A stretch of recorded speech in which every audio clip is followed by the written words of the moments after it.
돈이 없어서 그렇다. 돈이 맞아요. 돈이 모자라서 어쩔 수 없이 뭐 사실은 좋은 거 사고 안정성 있는 거 사고 싶은데 뭐 돈이 없다 보니까 그렇게 조금 리스크가 있더라도 그렇게 갑니다 하잖아요. 근데 이제 한번 생각을 한번 해보세요. 어제 그 질문에 이 질문이 왔었잖아요. 어제 질문했는데 어제 보면 어제 질문에 여기 안산 현대크레인 이 선생님, 교수님 점심 만나게 되세요. 질문이 있습니다. 27살짜리 큰아들이 함께 살고 있는데 지금 6천 정도 모았습니다.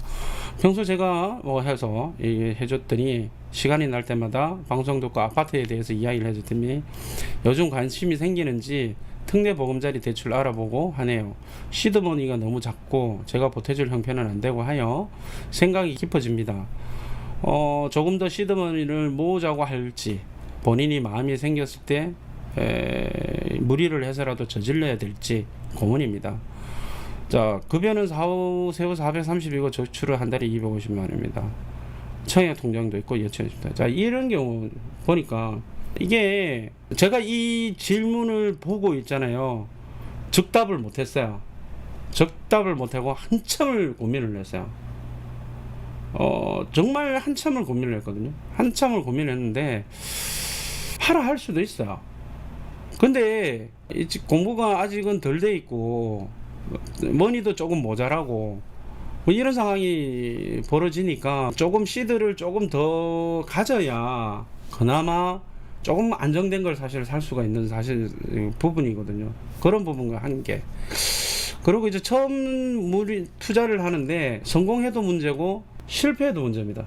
왜 그러냐면 초심자의 운으로 성공을 하게 되면 다 지세상이고 다 맞는 거라고 다 날리는 언젠가는 망합니다. 남의 말 듣지 않고. 근데 잃어버리잖아요. 잃어버리면은 이 바닥을 뜹니다. 부동산 공부해봐야 안 되는구나, 돈 안 되는구나, 떠나버립니다. 그래서 저 경우에는 저도 진짜 고민을 좀 했어요. 해서 조금 더 시드를 조금 더 모으는 게 어떨까. 어차피 청약 통장이 있으니까 청약해서 청약 당첨되는 게 사실은 더 좋기도 하고요. 안 되면 뭐 막말로 이야기해서 현금 흐름은 있으니까 또 세대 분리가 돼서 돈도 벌고 있으니까 6천 정도 뭐 피 주고 살 수 있는 적당한 분양권, 그죠? 분양권 맞춰서 뭐 거기서 조금 더 줄 수 있는, 뭐 사실은 좀 제대로 된 거 살려면 입지 조금 그래도 괜찮고 제대로 살려면 피 적어도 뭐 한 1억 5천 뭐 2억 줘야 되잖아요. 그러니까 청약이 돼서 당첨이 되면 뭐 더 바랄 나위도 없지만 그게 사실 안 될 때에는 분양권 해서 뭐 피 주더라도, 근데 이제 손피 주고 막 이런 것도 있잖아.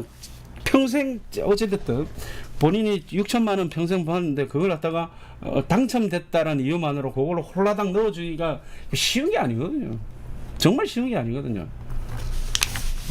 그런 부분들. 그래서 사실은 뭐 그렇다고 해서 지금 갭 투자를 막 할 수 있는 그런 사실 분위기도 아니고, 지금 갭 투자 하려면 결국은 이 돈 가지고 갭 투자 하려면 어디 가야 되겠어요?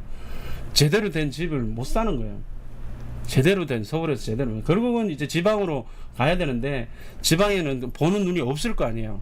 그래서 제가 이제 고민을 해서 조금 더 모읍시다라고 한 이유가 사실은 그런 거. 이게 여러분